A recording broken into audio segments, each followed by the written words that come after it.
Building your first PC and don't know where to start? Go to Build Core's PC Parts and Builds on iOS or Android and select between CPUs, motherboards, RAM, video cards, storage, power supplies, and CPU coolers. I have the app open right now, and when I click on CPU coolers, it lists them from top to bottom, most expensive to least expensive, and tells you where to buy them. This is an excellent app for sorting through the rough and building your first PC.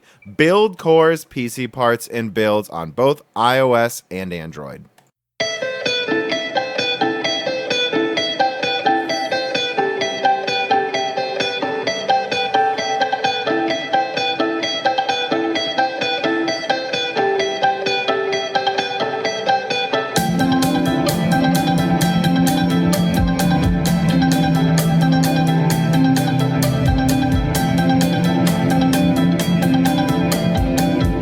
This is Broken Silicon PC Hardware Gaming Podcast. Everyone knows who's hosting it. I'm, of course, joined. I'll let you introduce yourself as usual. I'm Paul from Non-Apple Fan, I suppose. Well, certainly any of the bigger supporters will know who you are, considering we mention each other's channel every 5 seconds. Yeah, pretty much, yeah. Me, you, and Chris, I suppose, yeah. It always surprises me, too, like, because I'll go and catch up on some videos from Chris, and then he'll mention me. I'm like, hey, you mentioned me. And I'm like, wait, that's not... you know what? I mentioned him the last 3 episodes as well, so I guess that's not that weird. Yeah.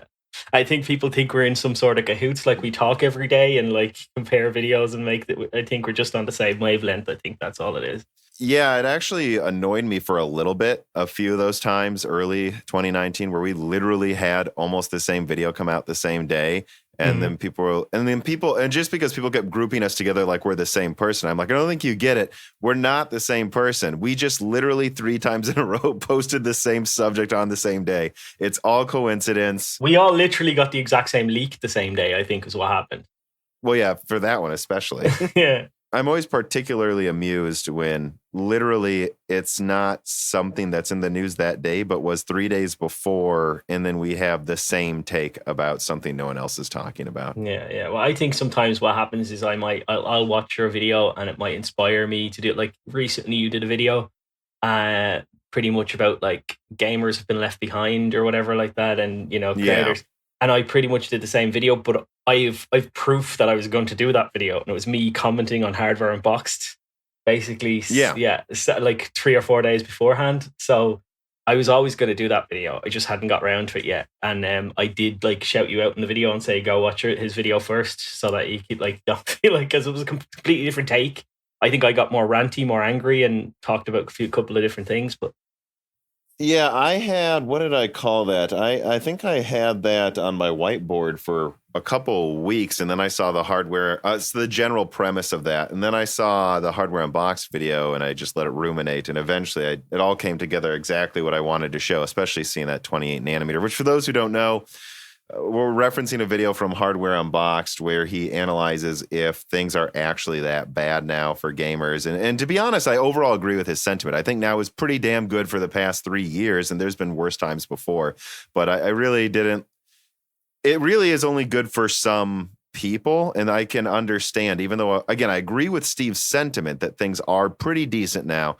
But I do understand why, if you're a specific type of person, it doesn't seem any better at all.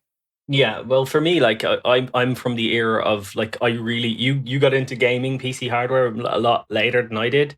I'm from the era of like 8800 Ultras and 8800 GTXs and HD 4870s and HD 5870s and all that kind of stuff. Like that's when I had all those cards. I had 4870 X2, the dual GPU card on one GPU that actually was the fastest card in the world from AMD. It was 100%. And because games were so demanding at the time, what reviewers call playable was 24 frames per second. Well, yeah, 24. Yeah. So having 2 GPUs allowed you to play games at 48, 50 frames per second. Ooh. And yeah, and so people genuinely use Crossfire. They implemented Crossfire in a lot of their games. So it worked.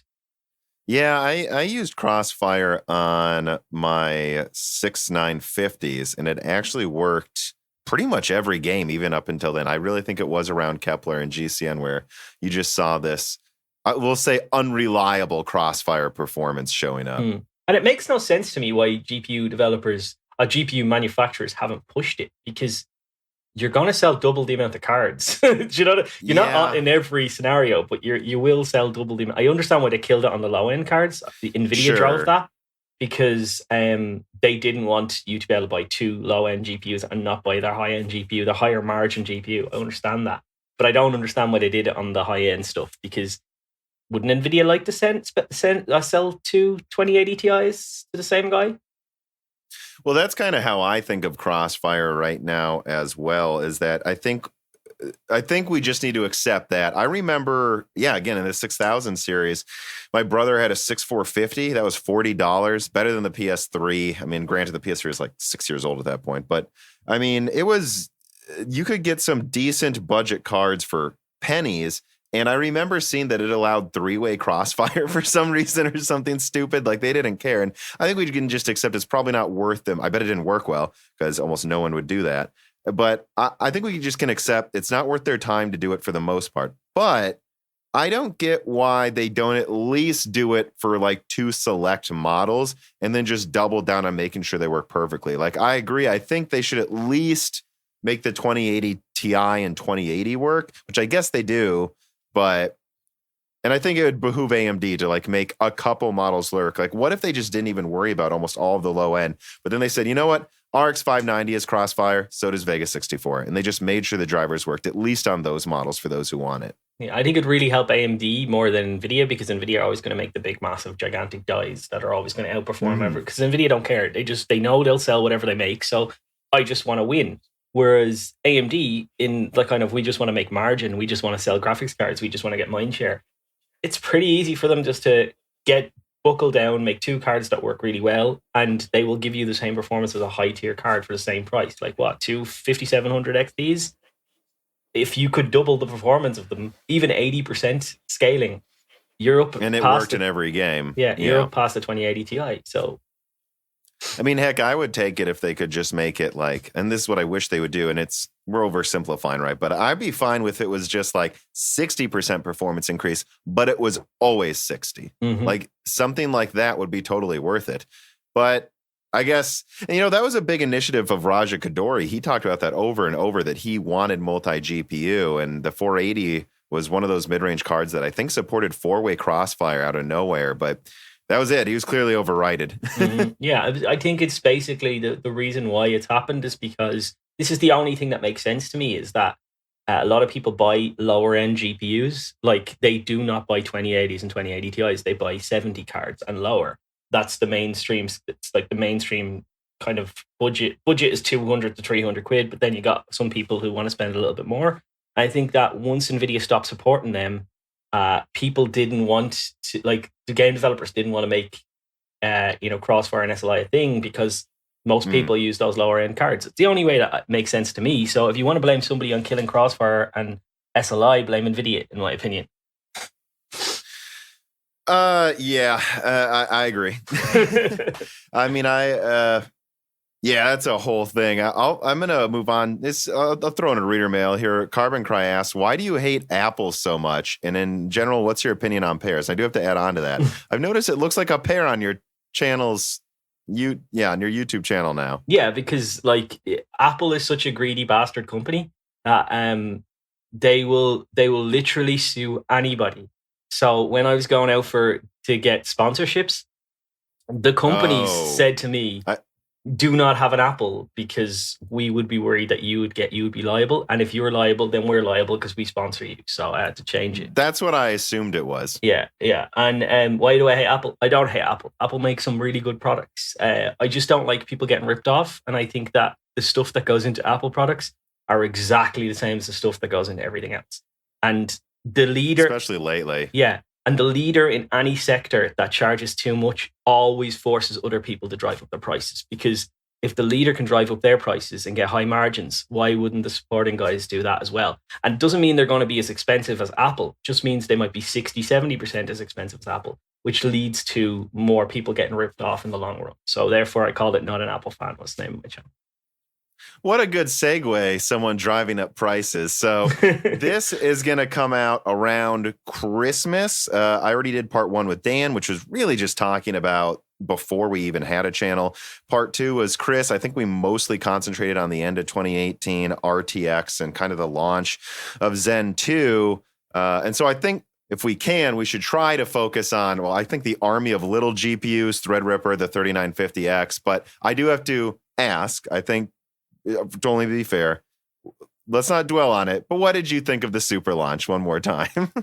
Overall, now that all of them for now are out besides the 2080 Ti Super. Well, it's very simple. NVIDIA made a bunch of GPUs that they sold specifically to make margin on. So if you look at the way they launched their RTX cards, they launched them because they had no competition. They launched the SKUs that they could make the most yield on, and the ones you can make the most yield on are going to be the ones you can make the most money on. So they did that, and then they knew that there was something coming around the tracks from AMD, something coming around the tracks. So they knew there's something coming around the tracks from AMD, and because NVIDIA can never lose, they went, right, we'll lose a little bit of money, little bit of margin, but still make quite a lot. And their node has matured even a little bit more. So now we'll give you the full dies that you should have always got if we had any competition.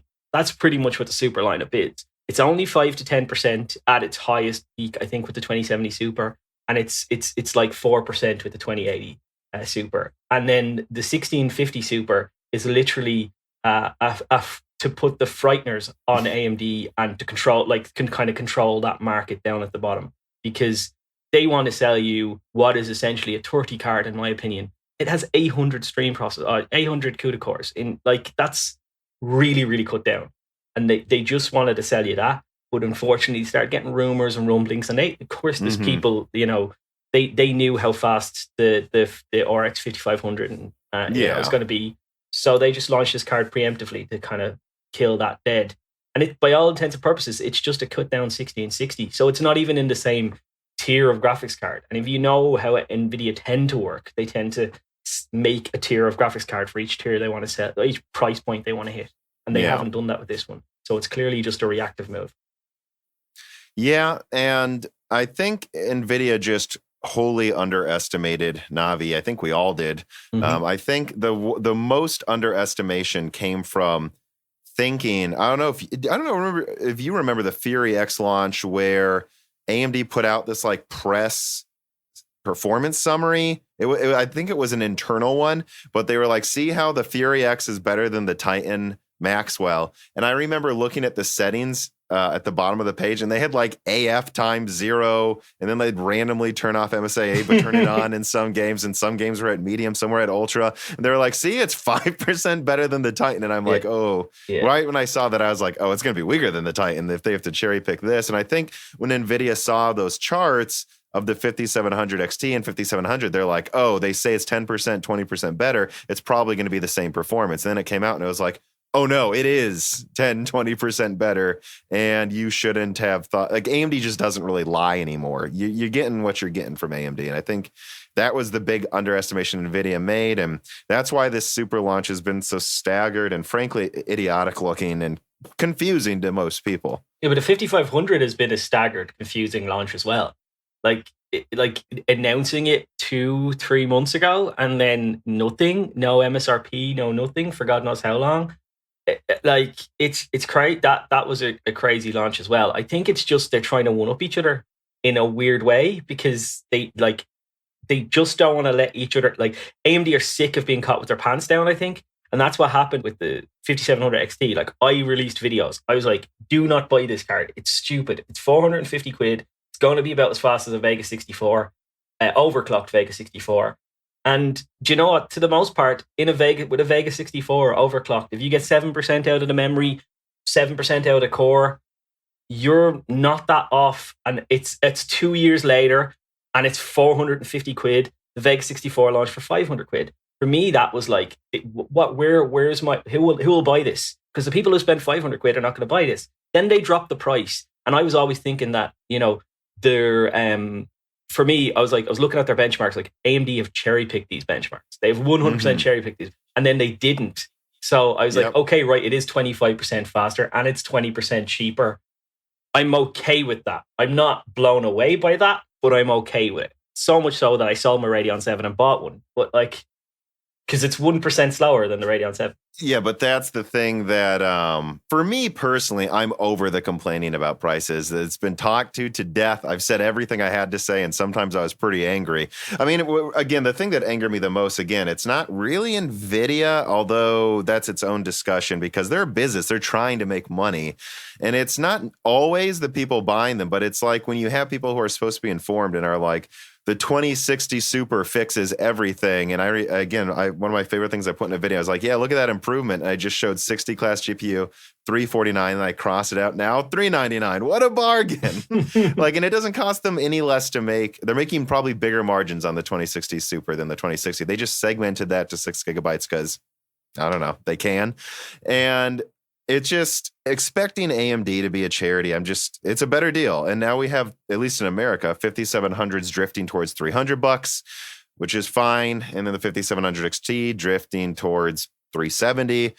That's fine. When I see the 2060 Super actually going above 400 on Newegg. I mean, I don't know what to tell you. It's AMD's doing everything they have to. And if, Well, if you look at, I live outside of the United States. I think the United States kind of lives in a bubble because they get everything cheaper than everywhere else. And I live outside the United States of America. And I can... USA. Yeah, sorry, go on. Right, anyway, we wouldn't have all this cool shit if it wasn't for the USA, let's be honest. But anyway, I live outside and I can tell you, hands down, that you can get AMD products for MSRP. Except for the CPUs that are dramatically, unbelievably out of stock. Yeah, I know. But when they're in stock, you can get them for MSRP. Intel, you cannot get their stuff for MSRP. NVIDIA, you definitely cannot get their stuff for MSRP.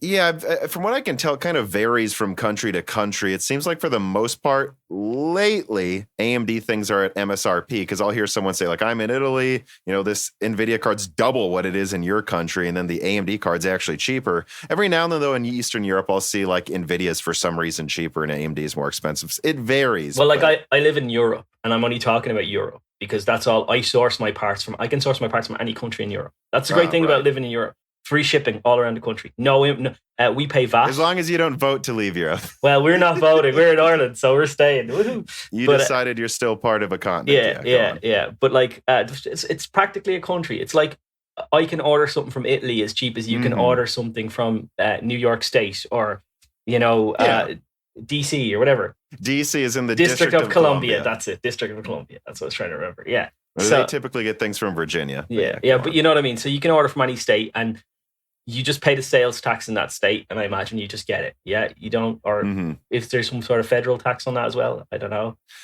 It depends on the state, because just like you said, Europe's basically one country. Well, the United States is basically 50 countries. If you go to New York, I can tell you it's very different than if you're living in Tennessee. Well, that's the same in Europe. Every different sovereign state within a union has its own tax rate, has its own all that kind of stuff. But basically, NVIDIA is always more expensive in the EU, which is quite a substantial amount of developed countries, and it's always for instance, in the United Kingdom, which is a stronger currency than the dollar, it's usually more expensive in pounds than it is in dollars, which is crazy. I noticed that. Yeah. And, one thing I want to add on, though, because I don't know, you might find this interesting, right? So every state has different tax laws. Like in Texas, there's no income tax. That state does not tax your income. The federal government does. Yeah. Now, if you're in Minnesota, where I'm from, where I was born, not where I am now, I don't believe there's any sales tax. So there's no tax on sales. But you go one state over, there might be. And depending on which warehouse it ships from, I've noticed sometimes tax isn't applied. Although I believe almost all states have passed online taxes in the U.S. by now. But I remember about 2 years ago, there was this while where I would order certain things from Newegg because there was no tax. And I would order certain things from Amazon if I knew it came from the Wisconsin warehouse. Yeah. So I just thought you should know that that's a thing. You sounded curious. Yeah, well, here in Ireland, they tax everything. We have VAT. We have 50% tax on your salary. We have house tax. We have everything's tax, but at the same time, everything's free. All the public services are free. Mm-hmm. But yeah, I thought that'd be interesting because I do know, I heard on a podcast recently that someone from Europe asked, do you guys add money after you buy it? Is that actually how taxes work? And it's like, well, yeah, it is actually kind of stupid. We agree.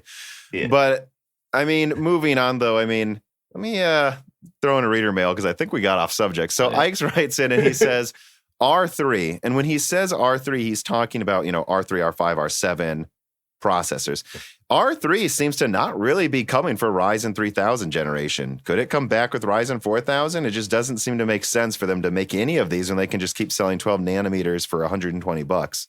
I think that's an interesting point. That is your R3. It's a simple maths equation. AMD has to buy a certain amount of wafers from Glowfo, even though they've negotiated them down every year. They still have to do it, and they can't get enough supply from TSMC. So why not just keep your cheaper stuff on Glowfo? And that's what they're doing, and it makes sense. I think maybe you might get R3 APUs.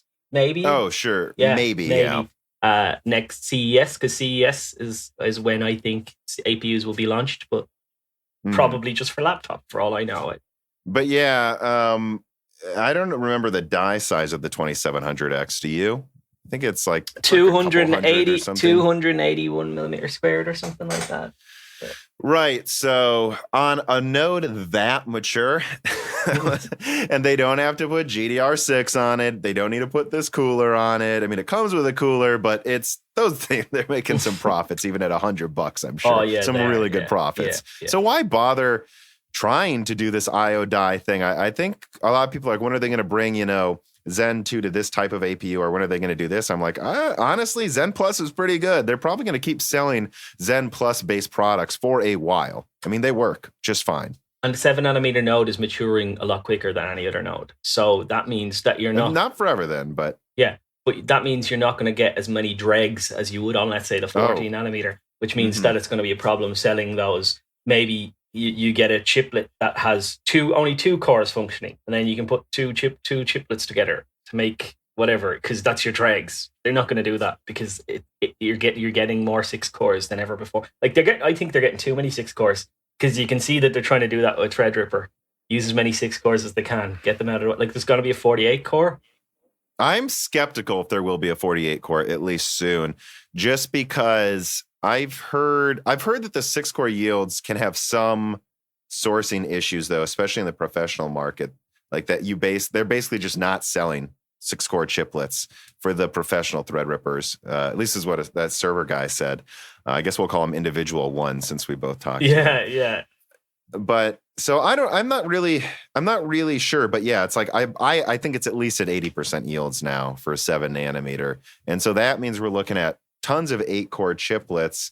I wouldn't assume 48 cores coming for the reason that I'm not sure who it's for. And I've said that before. So there's 24 cores and 32 cores, and we know who that's for. People building Threadripper, not going all out. We know who the 3990X is for. Well, it's a Halo chip. It's to just completely make a mockery of Intel on purpose. But also, I mean, there will be people who just want as many cores as they can get. So who wants more than 32 cores and isn't just going to pay up for 64? That's a question I have. Well, if the 48 core is going to be like $3,000, and then the 64 core is going to be like $5,000, then there's a market there because the price difference is so drastic. But other than that, yeah, I don't see it, because basically, as far as I know, I've heard from AMD themselves. I can't remember on what, but people buy the highest core count Threadripper every time. They don't go for the lower end ones. The only time that was different was with the 2950X.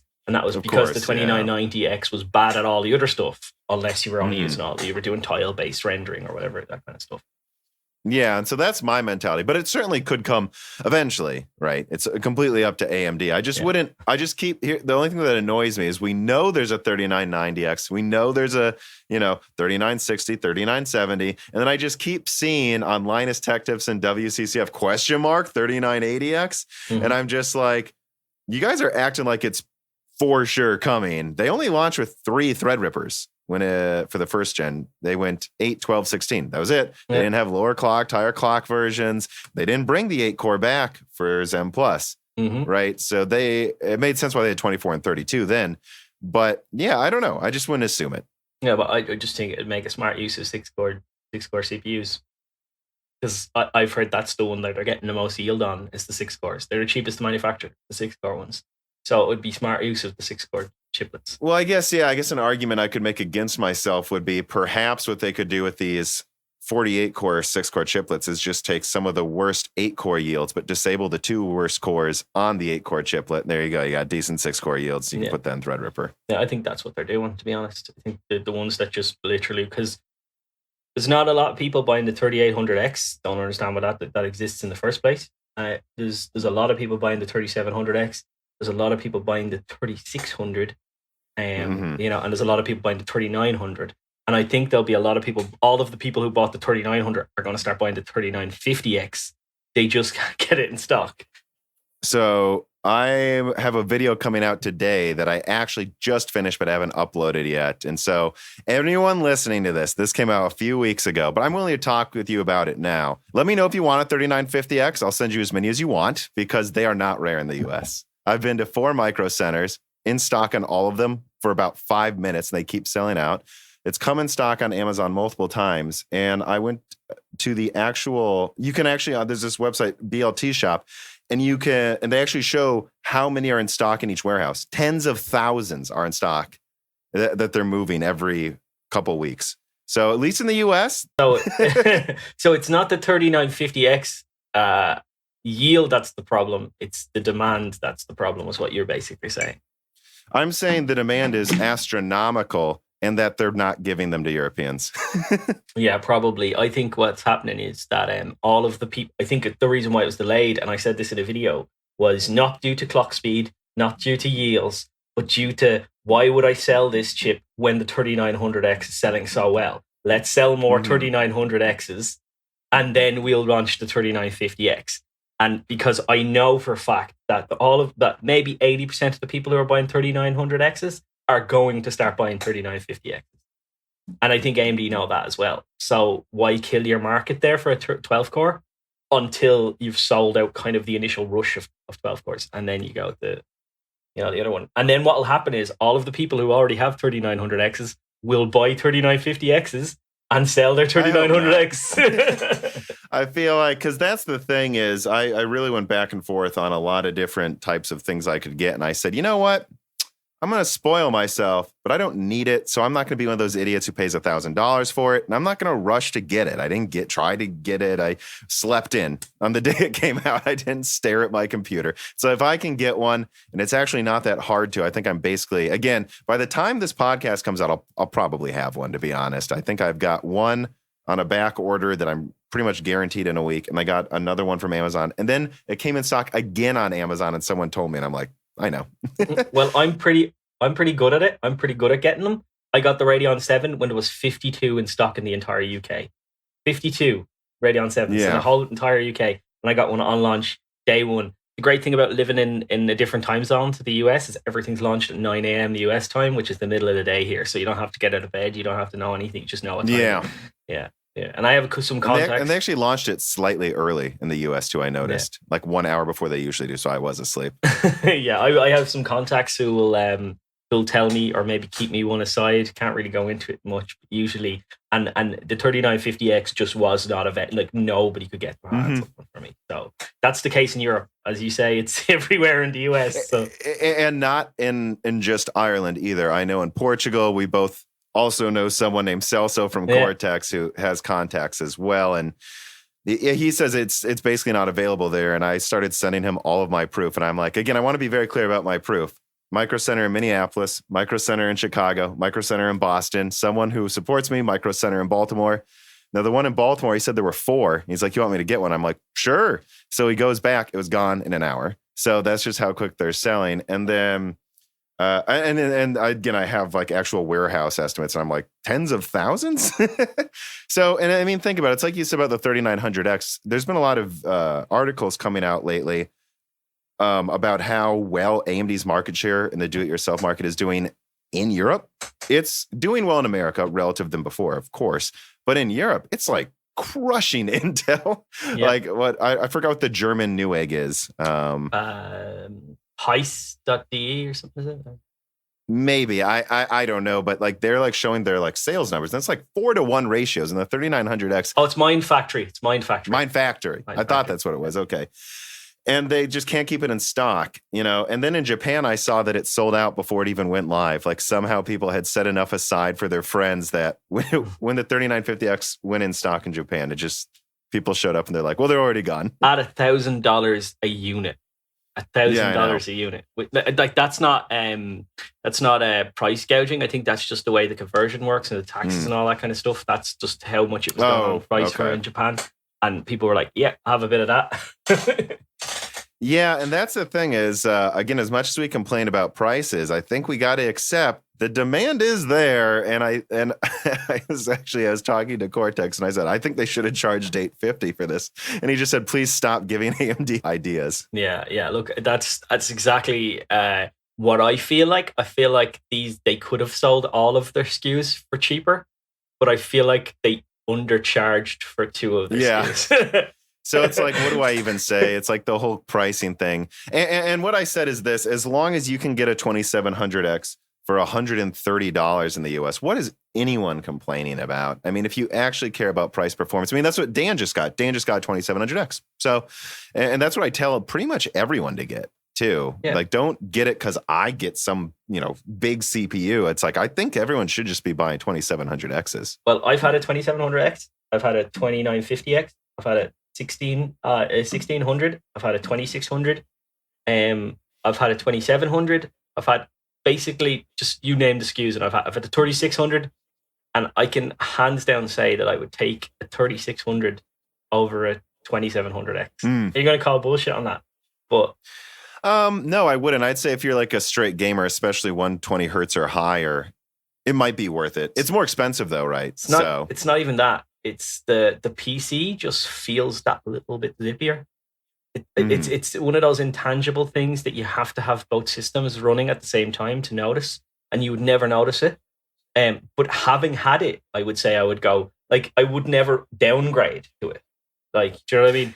But at the same time, I remember you telling me that too the last time we did a podcast, and you actually did steer me away from Threadripper quite a bit because of that. yeah. The 2950. Because I do notice that. Yeah. The 2950X is a great deal. If you're somebody who needs to crunch all this kind of stuff. Yeah, absolutely. And the 12 core part is great. And the original 16 core part, great. You need to crunch lots of stuff. But just think of it like having a great internet connection with really bad ping. That's the way I can describe. Not really bad, but average ping. Compared to having an average internet connection with a very good ping. Yeah, I think the 2700X though is, at least again in the US, is like 2/3 the price. It is that much cheaper. It does come with a really good cooler. When AMD used to bundle, well, I mean, it used to be a $350 CPU, so of course it comes with a good cooler. But it's, if you're doing anything besides gaming and you're at 60 hertz, yeah, he's holding one right now.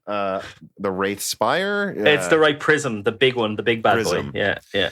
But I think it's a good deal for that. Again, I do recommend the 2700X if you're like truly a, quotation marks, future-proof budget gamer. But I mean, if you want the snappiness, I mean, yeah, actually 3800X I thought was interesting too, because Micro Center is starting to go towards $300. Once that gets below 300, I was like, oh, I'll just get that instead. My God, especially because anyone who's buying any of these can upgrade to Zen 3 next year too. Yeah, well, you can tell which ones are not selling well, right? I've said the 3800X is not selling well, and it's dropping in price all the time. So therefore, AMD got that price wrong. I've said it all along. And the name, I don't know why they did that. 3700X, 3700. That's all you needed to do. One at 350, one at 300. Boom. Nobody complaining anymore.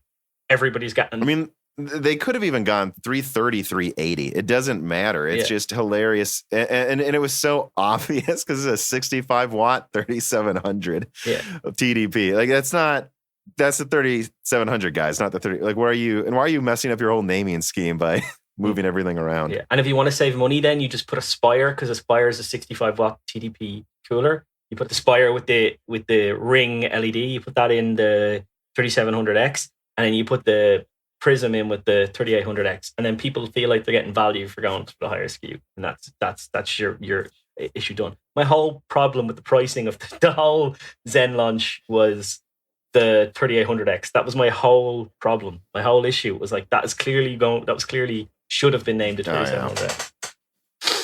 Yeah, I don't. AMD's kind of all over the place with their naming. Their track record's mixed at best, I would say.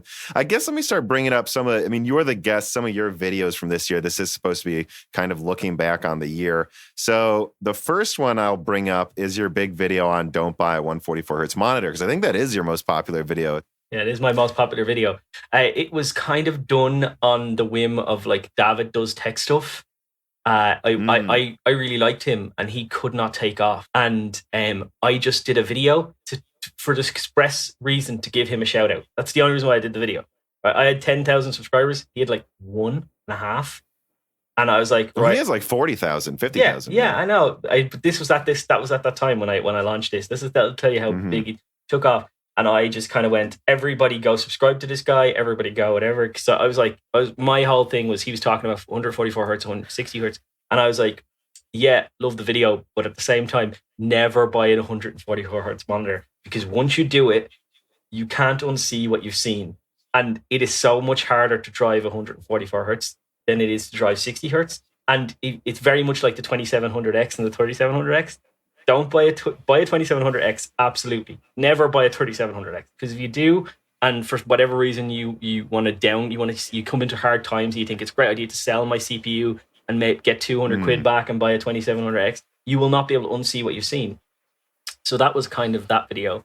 And basically, but my favorite thing that happened from that video was not me getting 80,000 views or whatever I got, was him getting about 1,000 subscribers in a day. And his video kind of getting pushed by the algorithm because he got 10,000 views in a day as well. And he thanked me afterwards. But that was like kind of the catalyst. And then he launched another video like 2 or 3 videos later, and that one got like 3 or 4 million views.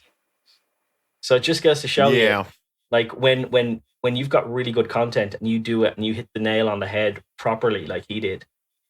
There's a little bit of luck, but eventually, if you keep hitting the nail on the head, it will just pick it up. Well, actually, yeah, that's funny you mentioned that, because I don't know if you listened to. I imagine you did, but the Broken Silicon where I talked to him, I enjoyed talking to him. Yeah, I love that. Yeah, he's a great guy. I love his laugh. He is. I love his laugh. It's a brilliant laugh.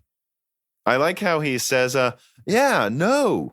I love how you had problems with his name, and I'm lucky, because we have Wales next to us, and David is a very popular name in Wales. So like, I love rugby, and a lot of the players would have different Welsh names, and David would be a very popular Welsh name. So it's not the same spelling or anything like that, but the pronunciation is exactly the same. So I had no problems with saying that. But the algorithm is interesting, because my most popular video is the Intel's Bulldozer has arrived, which I thought was good. I thought I did nail it on the head. But I have other videos like, I'll just speak for myself. I think my latest Intel leak video was easily one of the best ones. And that one was a much slower burn, but it's like, it's just right when everyone wanted to take a dump on Intel. And it was kind of their bulldozer, and then just, it takes off. Yeah. We see, like, people don't know, when you make a YouTube, like, I do the least amount of work anybody probably does on their videos. And I have another guy who helps me as well. And I would shoot my video maybe 6 times before I actually upload a video. And I do about a couple of hours of reading before I do my video, if it's on a very specific topic. So you could put like whatever amount of hours into a video and think, this is going to do brilliant. Great thumbnail, great title. It's going to do amazing. And then you do a video that like literally you put a half an hour's worth of work into it. You only did it because you knew it had to go live that day.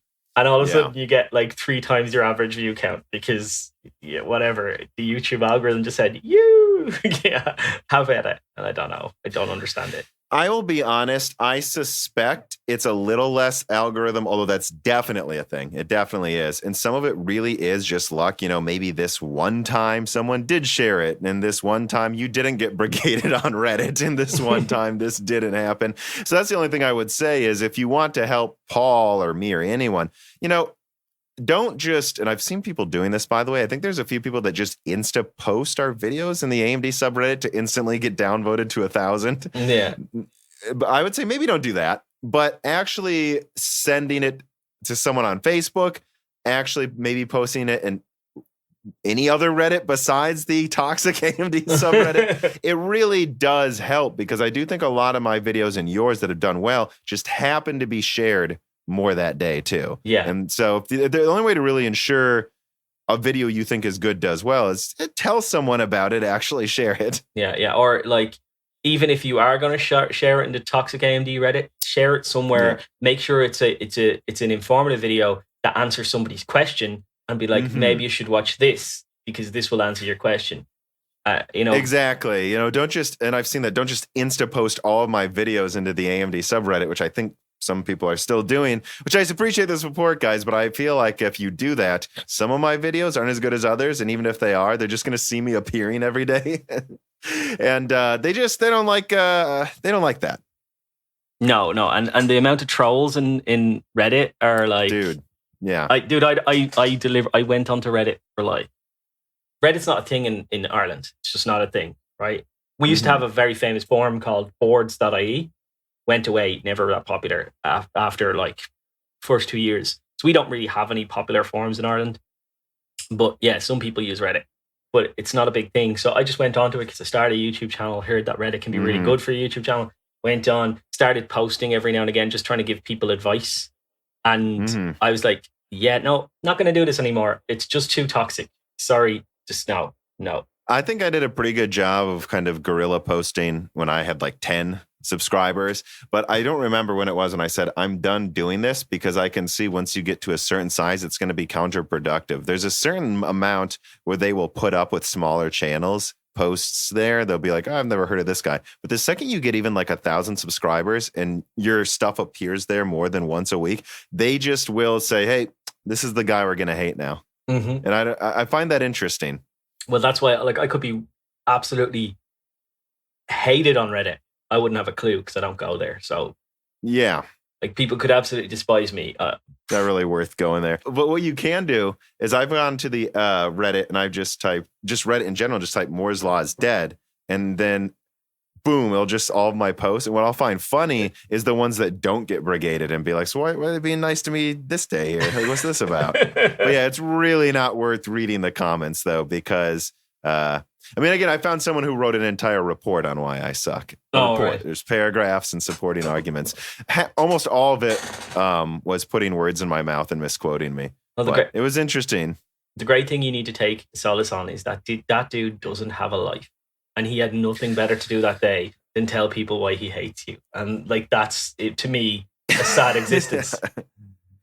I mean, yeah, it's very weird. Like, and he has to have that so that if someone asks, he's like, well, here's my dissertation on why Tom sucks. Yeah, well, like, I love my favorite thing about you is like, if you want to piggyback on the Patreons, and clearly it's said as a joke, like a deadpan joke. It's a joke. Like, clearly every time it's like, yeah, I'm putting out this free content for you. Like, I wouldn't do it if you know what I mean.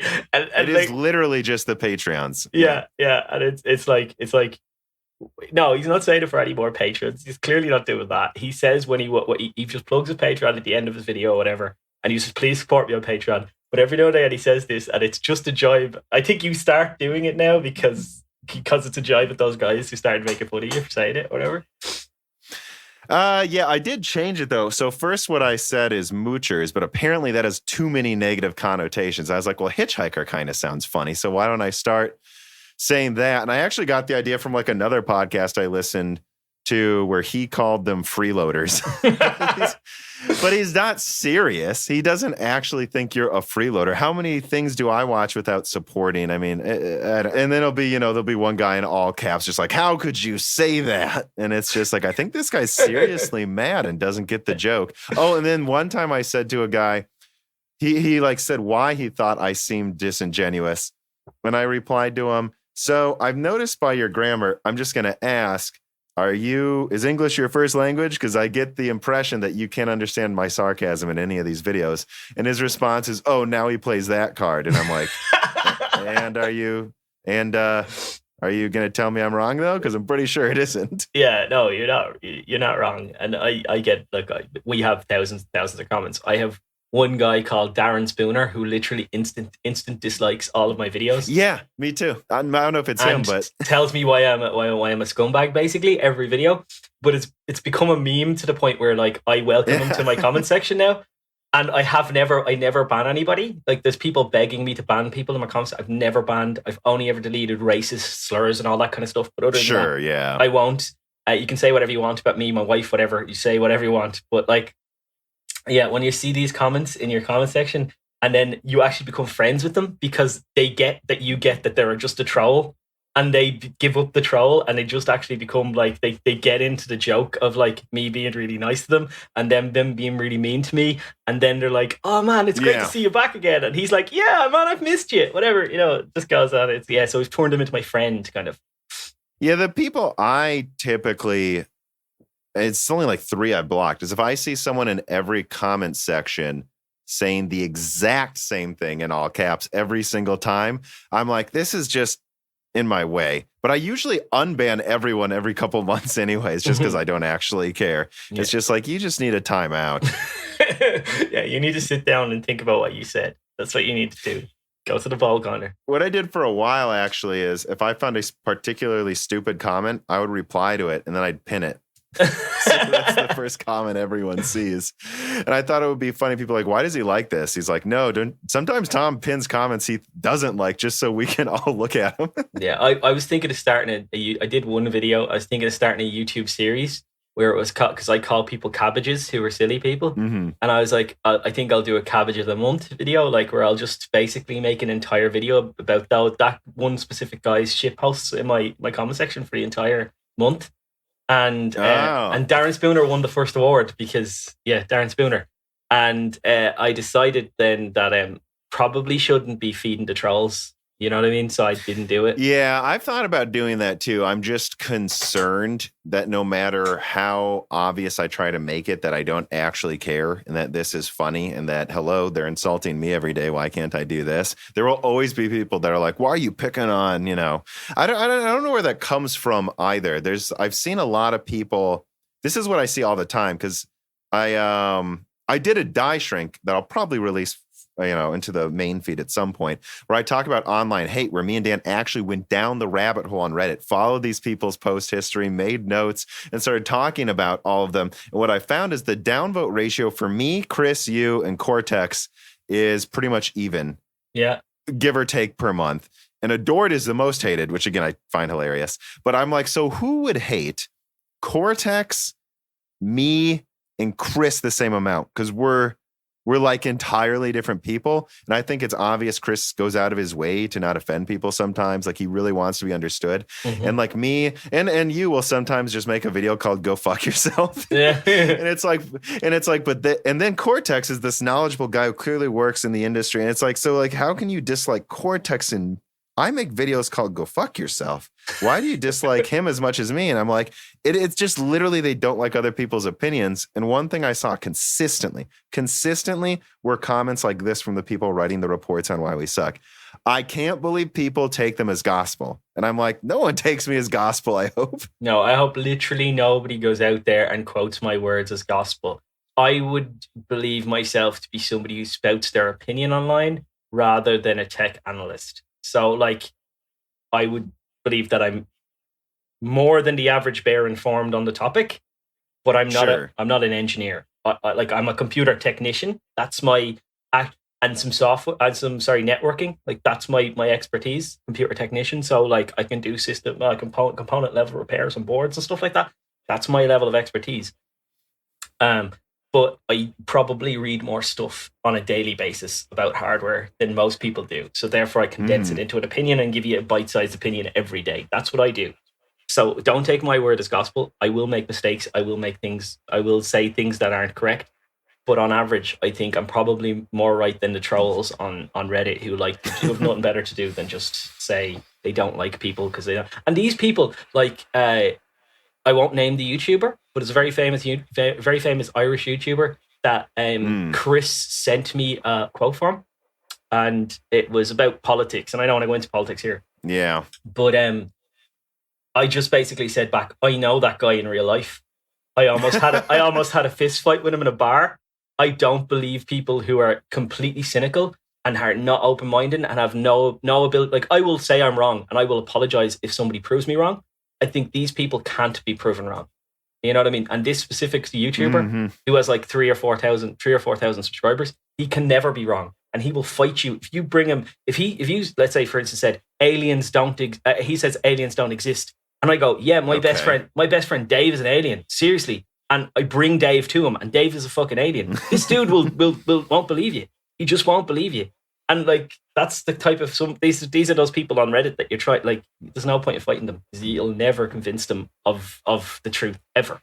You know what I mean? And I always, you've seen through my post history, I've made videos saying I'm sorry when I was wrong. Yeah, and I have too, and I'll pull something if I think it's incorrect or in hindsight. Well, actually, I'll pull videos often because, like, for instance, I did 3 speculation about Turing refreshes in February this year, and I realized they all came out in the same week, and I'm like, if someone's going through my back catalog, I think maybe I just keep the video that was the best of the 3. Like, I don't think I need all 3 of these there, and that type of stuff. And yeah, again, the report about me, what I found so interesting is there was like 1 out of the 10 things where I was like, yeah, I was wrong about that. You're right.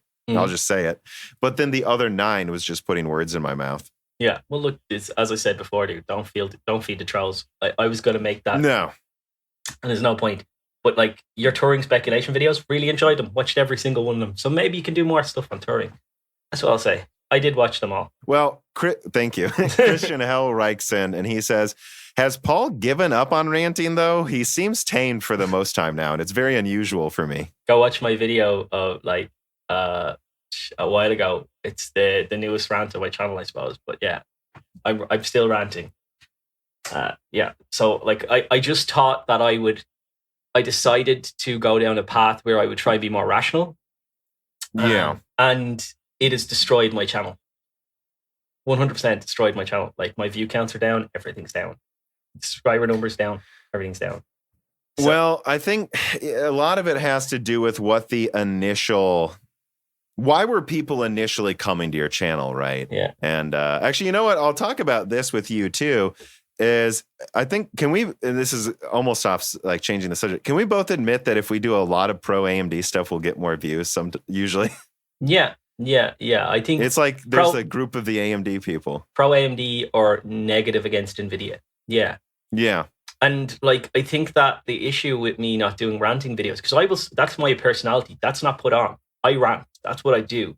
If I run into a dude on the street spouting bullshit and I don't agree with him, I'll have a fight with him there and then. That's the type of person I am, right? If I don't like you, I'll tell you to your face I don't like you. That's the type of person I am.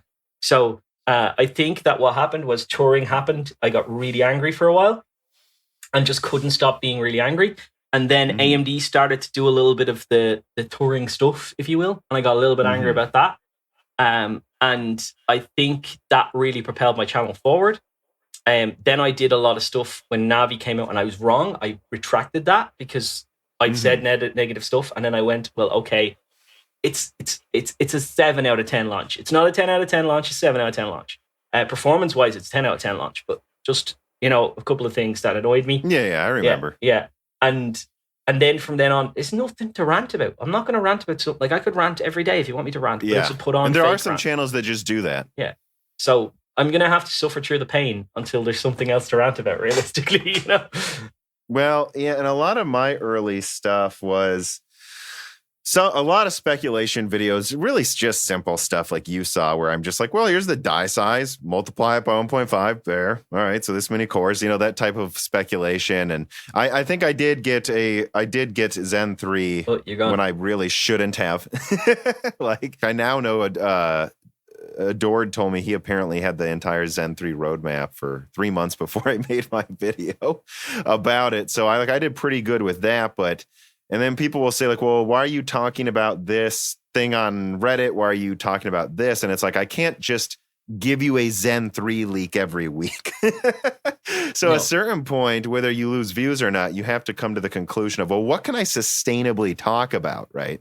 And you can't, like you said, you can't just rant every day unless and again, there are really channels like this that just rant every day about something to the point where you're like, is there even one thing he hasn't technically been mad about once? And it just doesn't age well. And I know maybe you say your views go down, but eventually I think that approach would age even worse because eventually people will completely get tired of the rants. And I've noticed those channels may get to 100,000 subscribers, but then they're getting like 1,000 views a video. Mm-hmm. Yeah.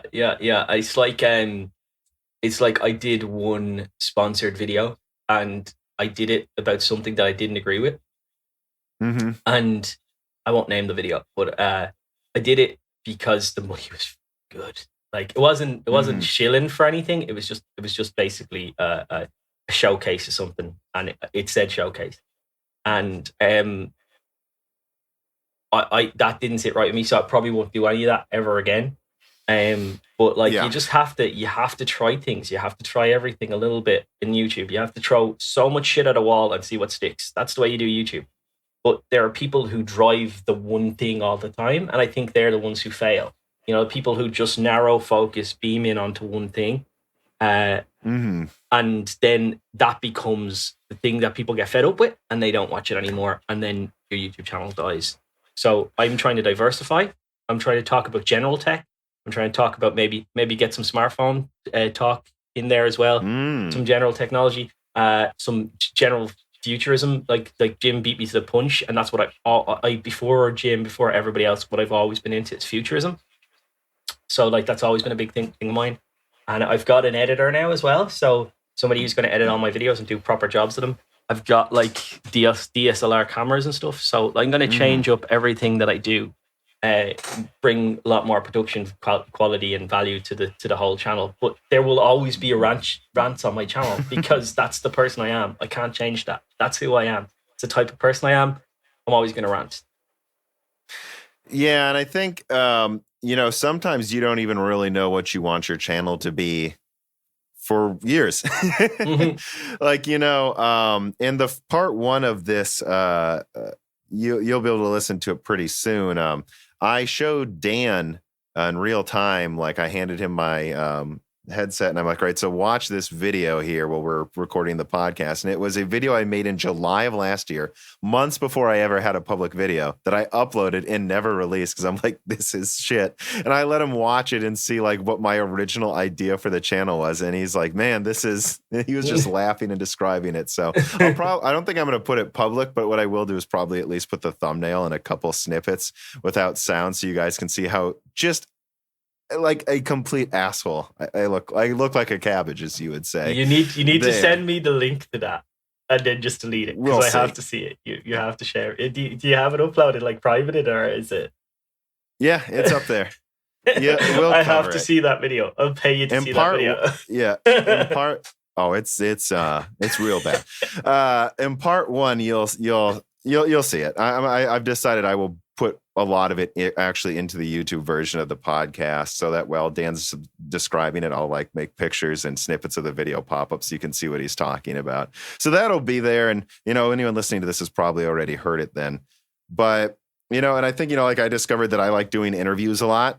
And I'm clearly more of a podcaster than a YouTuber. But I like doing those giant Intel videos. I love like taking a week or two to really dig into a bunch of information. It's just, that's going to keep happening, but I'm not doing that every week, you guys. Yeah. I think I just got way too trigger happy. In fact, with the big Navi leaks, and while I still think most of my info was correct, I pulled most of it down because I'm like, you know what, if I'm being honest, my initial big Navi video from like July is really all I needed.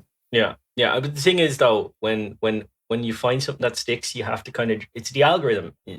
You have to drive it home for a couple of videos because if you don't, you're leaving views on the table, you're losing subscribers on the table. And unfortunately, like I don't want to be somebody who clickbaits. I don't want to be, but that's the way YouTube works. That's the way people watch your lot. Like YouTube recommends to a certain amount of people your video, maybe 6, 7, 8% of them click through.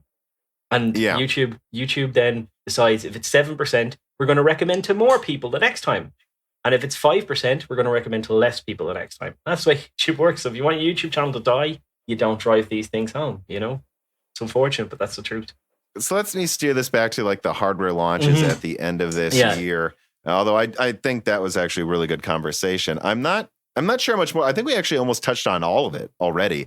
But I'm curious, like just in general, I'm like looking at what's coming out. We already talked about the 1650 Super. So let's say the 5500X. I think it's literally just 590. Honestly, probably 5% weaker or something. You know, like at $200 for 8 gigabytes. Do you think that's okay? At $200, and it's faster than a 1650, which it will be, right? 1650 Super, Right. sorry. Then for me, it's NVIDIA are just going to sell more 1650 Supers. And that's hands down. And this reminds me of the RX 470 launch, because I remember the 480 came out. And I think AMD wished they charged a bit more because that thing sold out instantly, both to miners and to gamers in late 2016. And then I remember the 470 coming out, and there were many, many, many credible rumors and people saying, no, it's going to be 150. And then like a week before it came out, it came time to double confirm the price, and they just didn't. And then I remember, I think it was the Tech Power Up review said they didn't have the price until literally like an hour before it went live. So they had to write up the whole review, and then at the very end, and they made it 180, but on the street, at least in the US, it was more like 200. It was like the same price as the 480. It's a 4 gigabyte 480, yeah.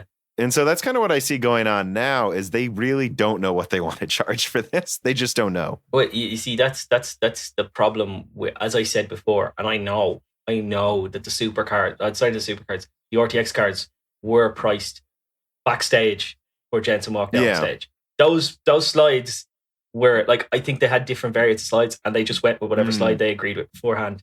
Like, this is why leaking stuff is so difficult, right? Because you can leak specs, they can't change. You can leak clock speed, that can kind of change, but you can't leak pricing information, because pricing information can be changed right up until I've stopped including that, on my speculation videos because it drives people wild. Look what happened with the 5700 XT. Overnight, we were all raving, saying it's a terrible buy, and then overnight, 50 quid. What a difference a 50 quid makes. and that happened. I guarantee all of the reviewers were going to give that a meh review, right? No, probably steer clear of this. Yeah. And 50 quid, buy it. Some reviewers anyway, buy it. So with the 5500, it's all down to price, and it's all down to whether you can get an RX 590 for cheaper. Well, and the fact that now all these rumors are popping up, they've always been there, that the 5600 XT is coming out. And I've always thought it's just, they barely cut down Navi 10. It really wouldn't surprise me if there was a further cut down version coming. And those rumors are popping up again. If that does come, right? This is not rumors. This is 100%. Okay. All right. 100%. Well, that's the thing too. I put out at least a podcast a week and all this other stuff. So I might know only what I'm actually talking about. Yeah. So I haven't paid any attention. So so it's confirmed. The one thing I would say that would hopefully bode well for the 5500 XT's price is the fact that the 5600 XT exists, because the 5700 is 300. Okay. Yeah. The 5600 XT is going to be 30% better at least, I would say. Or so it can't be more than 200 unless they're literally going to make it like 280 for the 600 and then 230 for the 5500 XT. That'd be very bizarre in my opinion. No, I'll tell you the information I have, right? This is the information I have, and only I have. I don't know whether somebody else has it, right? Head on chopping block. What I heard was, and I believe this is one of the last time I said Navi was going to launch in February or whatever. And I literally have a YouTube video on the AMD website where they've removed it, but it said Navi.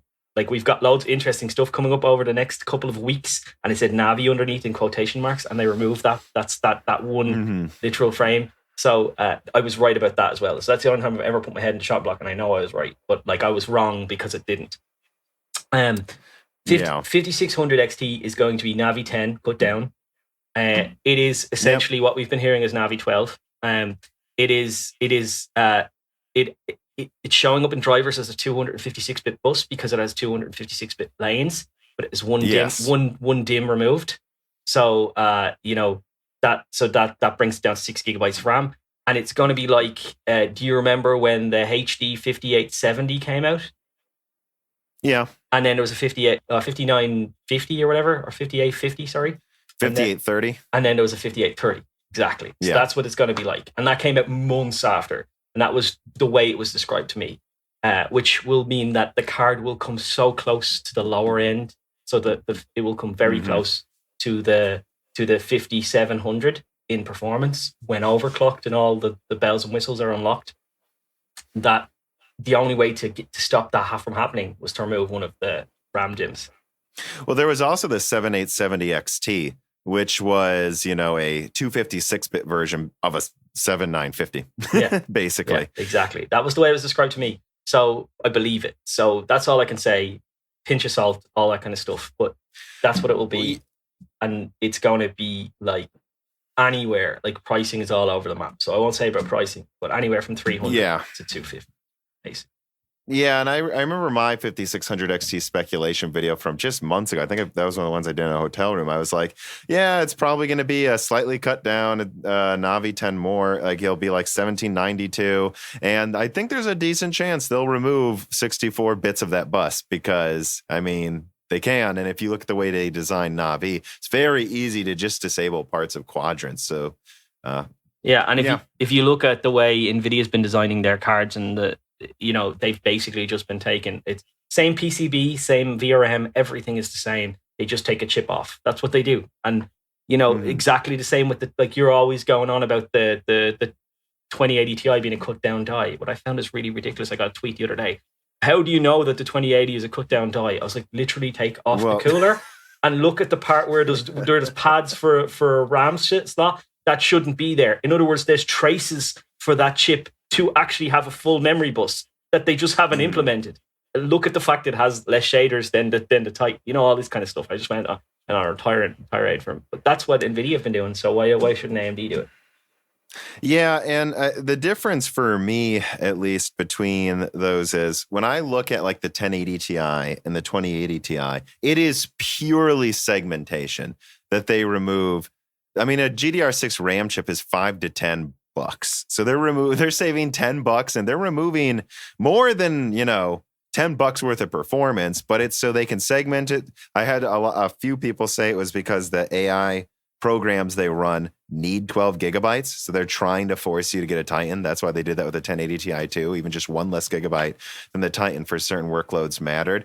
And the difference is though, when you get to like 200, 250, it's like, okay, well, they're taking two chips off and maybe they're saving some money there. But I really just, and I'm kind of changing the subject, I guess, when I say that. I've always found that so egregious, 11 gigabytes of memory. I got so mad one time when someone said, I know we wish it had 22 gigabytes. And I'm like, what'd you just say? I know you wish it had 22. 22. Why would it have 22? Double 11. No, it would have 12. Look how whipped you are that you're used to you're used to odd number RAM. Yeah. Like this is ridiculous. And it's NVIDIA's famous trick. Like, with the 8800, it had, 768 megabytes of RAM or something weird. The GTX 260 had 800 and something megabytes of RAM. Mm-hmm. It's always been their trick to kind of limit memory somehow. The GTX 970. Yeah. They gave you a full 4 gigabytes of RAM, but they limited one quadrant of the RAM. Like that's what they do. It's just the way and AMD are going to do the same with this card, as far as I know, because it's going to be so close to the 5700. Yeah. That the only way they can take that performance away is by memory limiting it somehow. Yeah, and I remember there were all these early like Xbox dev kit leaks early in 2019, and most of them were clearly bullshit. And I remember there was one everyone was passing around, and it said 352-bit bus, 22 gigabytes of RAM, and I'm like, that's a bullshit leak. Yeah, absolutely. 100%. Microsoft and Sony are not fucking choosing 22 gigabytes. I could see a 320-bit bus. Maybe, but the same buses at 1080 Ti, this is made by someone who doesn't know what he's talking about. It'll be multiples of 8. That's it, in my opinion. It could be 3 multiple, but it'll be multiples of 8. Yeah. I'll bring up a reader mail. Bullethead writes in and he says, was there any kind of non-CPU, GPU hardware trend that you wished took off in the past 10 to 11 years? And what hardware trends do you hope take off in the next 10? So, in other words, what trend did you think was going to happen in the past decade that didn't? And what do you hope? So, I guess it's 2 questions. So, let's answer that one first. Okay. Well, I remember one thing that I was really disappointed about was do you remember, it's like a notebook. Do you remember the really small form factor gaming laptops? Netbooks, like the 11, 10-inch ones. Yeah, like the Yeah. M11X from Alienware had one of those. I loved Yeah, it. and I think Sony had a 12-inch one at one point, but the Alienware one was really, really impressive to me. Yeah, and Nvidia, sorry, not Nvidia. Asus had a netbook, and it was running like a really, really strong for the time quad core Atom, Mm-hmm. with 4 gigabytes of RAM, when all of the rest of them had 1 gigabyte RAM, and Right. a GT 930, which is not a Oh, very wow. impressive graphics, or was a No, 940 but even. for, But yeah, like for 720p gaming at the time, you could play stuff like Dead Space and all that kind of stuff at medium detail on an sure. 11-inch net laptop. It was quite impressive. So I wish that kind of taken off at the time. I don't think it probably worked nowadays, but that was Well, really. I think we're kind of there, though, because we have bezel-less screens.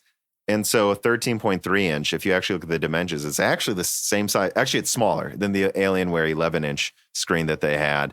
And it has, the new Razer has a 1650 in it, and it's a 13-inch bezel-less, tiny. It's smaller than a MacBook Air, and this thing has a 1650. I'm sure it throttles, and then it has an Ice Lake i7.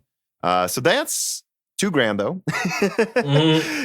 And I mean, my Envy has an MX250 and a quad core i7. So that was, that's about, well, you can sometimes get them for like $800. So that's kind of there. I think we're kind of getting there again, but I got to say, I agree. I wish they would have just ran with that idea itself. Like, I really, really, really wish they would have just said, no, we're going to stop at like 12 inches. We are going to make this just smaller and smaller. And yeah, I mean, we'll pair a mid-range CPU with a graphics card. Like a GT 930 for something that small with an Atom is very weird. Almost never will they put a dedicated card with an Atom, even though, God, we know it needs it. Mm-hmm. And then what it really was nice about that form factor as well is that 720p looked really crisp on those tiny little screens. Sure. So that was another advantage to having that, was that it was really easy to drive because it was only 720p. You weren't stretching a lower resolution over a higher resolution screen, which like anybody go out and get your old gaming laptop and try and stretch it, like try and play a modern game on it that you just can't play. You have to play at 720. It looks awful. Mm-hmm. Whereas native 720p on a native 720p screen looks better. I just liked that idea, the whole all encompassing idea, and plus, you just turn off the GPU and those things had 11-hour battery life in them. Yeah, I know. Like back then, 11-hour battery life. And what I really, really, and I insist on having in my laptops to this day, is I like them to be able to run my games barely. Because if I'm going to use my laptop on like a business trip, it's going to be for like 2 hours, one night in a hotel. I don't need to max out the Division. But if I can run it, then I can hop on with Dan or something. That's fun. What I like about gaming netbooks, especially the early ones like you're talking about, is it would actually run the game on battery. And like this idea of all of these laptops, for me, it's just from from a position of principle. I can't accept calling this a laptop when it throttles halfway when you unplug the battery, especially like if I'm on an airplane. I can take those gaming netbooks and it'll run for 4 hours running Fallout 4. Mm-hmm. Or something, and I think that's more what we should be striving for in gaming laptops, to have them, be laptops. A crazy idea. I don't know. Yeah. Like I would probably like maybe the evolution of that to be if you could have a PC handheld of some sort. Like I know that's impossible because the user interface is incompatible, but like if you could have that, like the PC back catalog, mm-hmm. on a device that you could hold the size of a PS. Like my favorite portable console ever is the PS Vita. I just love that. Yep. Thing. So to if only Sony also liked it. Yeah. And only they released proper memory cards. Yeah. It's the kind of the old thing. But yeah, I love that console. Still have one, have it modded, have all of the emulators and stuff on it. I can play whatever game I want from the PlayStation back catalog. It's great. But I'd love that kind of, ability in a handheld. And it could really happen. It's becoming a possible, like the CPUs, like the CPUs that AMD are going to launch soon. They're getting down to the 20 watts, 30 watts. Oh, sure. With like decent graphics, like, so it could become a reality. Somebody could make one. Well, yeah, what I've always said is I want to be able to play Age of Empires and Half-Life 2 on my phone. That is what I want. And I'm like, just make it, like I'm holding my phone here, make it so it dual boots Android and Windows with some CPU. I don't know how you do it, but you're nerds. You do it. You figure it out, guys. And I'll pay big bucks if I can truly just like use a Bluetooth keyboard, plug it into a monitor or something, and I don't need a laptop anymore. I just have a phone that's a little bigger and does both. Or even, I think it would be cool if they just made a 10-inch laptop again, and then they actually just put like 2 analog sticks on it or something. I'd be very curious if they could get that to work without being complete junk. Yeah, well, like what people could argue that it's already there. You just get yourself a Windows tablet and an Xbox controller, and you're away in a hack. But the GPU horsepower is not there in them. That's all I'm saying. But my other technology that I wish had stayed around was the Sony Xperia Play. Do you remember that phone? I think I've talked to you about that before. One. Yeah, I had two or three of them because they kept breaking. Oh, there you go. Yeah. Yeah, phones were really unreliable back then, I gotta say. Yeah. I don't know if anyone remembers the day where always your screen would just stop working, your battery would break, the charger port would break. I mean, it still happens, but for my money, all phones back then were, I mean, I had to replace that one twice, by the way. Yeah, I had 3 of them because I had to replace them all the time. Like they got fire sailed for like 189 quid in Ireland about half a year after they came out. And it was a $500 phone, I think, MSRP, or maybe even 600, and it dropped to 189. I was like, I went in and bought one for my friend, got my best friend for Christmas and everything. Like, it was just such a good deal. And he had his for 4 years, and we came out of a place in Dublin called what's it called? It's a pub in Dublin, and it stays open late, and all the kind of teachers and nurses go to it, and like they get a discount for being teachers and nurses. Kind of cool place. McGowan's is what it's called. It's a nightclub, and we came out of there, and he was well oiled. I was fine, and he tried to show me something with his phone in his hand, and it did a somersault and smashed. And he cried. He spent a 4-year-old phone. Like, I was on a quad core phone with 2 gigabytes RAM. His phone, he cried. Single core, 512 megs RAM. Yeah, it was a single core. yeah. But it went up to 800 megahertz. Before, they only went up to 300 or 400. Yeah. But it played almost every game you could imagine. It did. Yeah, all the games, and it ran them at a reasonable resolution and had those. They probably should have just put full PSP or Vita like analog sticks in it. I didn't really like I don't know how to describe it. Honestly, it's very similar to the Steam controller, like touch analog circles, except smaller and on a phone. But they worked a heck of a lot better than touching that screen in a shooter. And what was funny is you could play like the Android Call of Duty or something online, and it would let you use those controls, and you could just clean house with people using touch controls. Yeah, it was such a good phone. That's one of the things I was kind of disappointed in going away. Imagine a modern day phone with the flip out controls. Yeah, with the modern day hardware. Yeah, it might. I know Sony's throwing around a successor idea to the Vita right now, but I expect it's going to stay an idea. I don't think they have any interest in getting into that market again. Well, for me, if you're going to do it, you have to do it wholeheartedly. You can't do it half-assed. And I think that's probably the problem with the Vita, is they didn't do it wholeheartedly.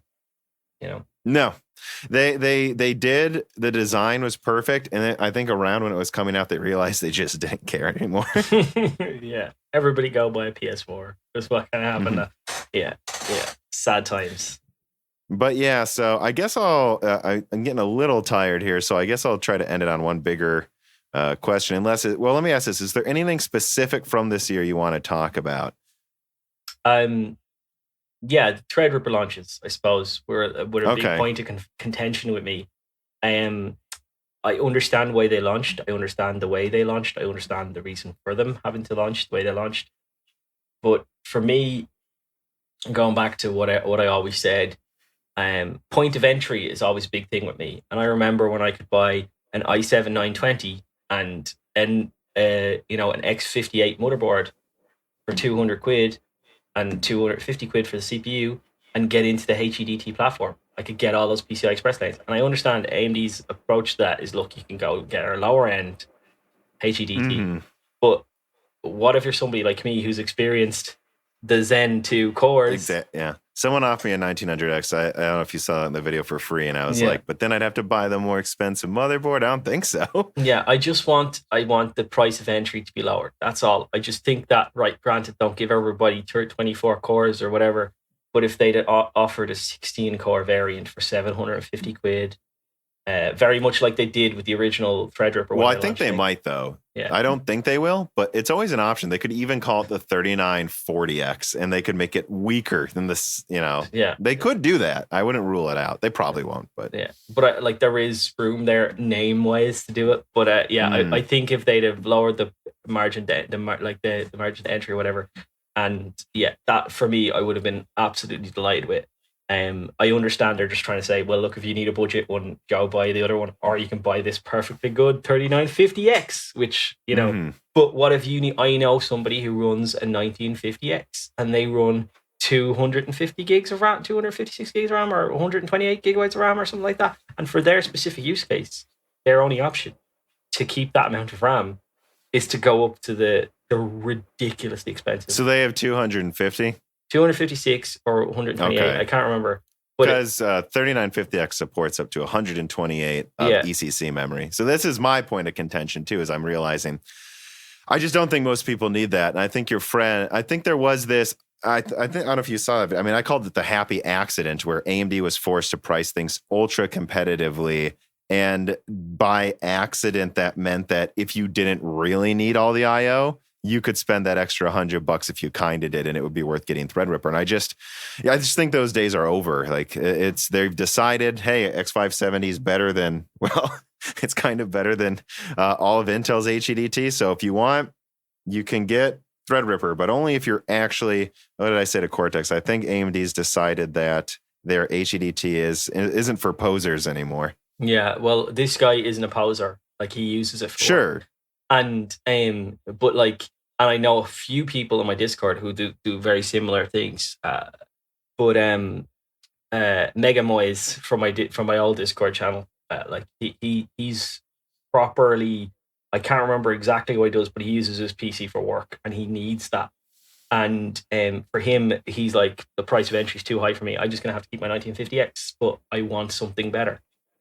There is something better. It's called the 2970WX, and it's $900. There's your $900 24 core. Yeah, but he for him that slight upgrade, not in cores, but in it's because it doesn't need cores. He needs the I/O and the memory. That's what he needs. You know what I mean? The memory channels, all that kind of stuff.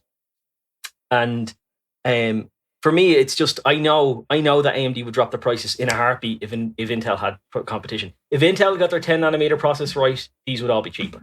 That's it. I just know that. I just know for a fact, because people would if Intel were even within 5%. Yeah, I mean, I thought they might even price the 24 core at 1,000 or 900 if they really had to. Yeah. And I think that blows some. Maybe it would be worse yields. I don't know, but I think they could have.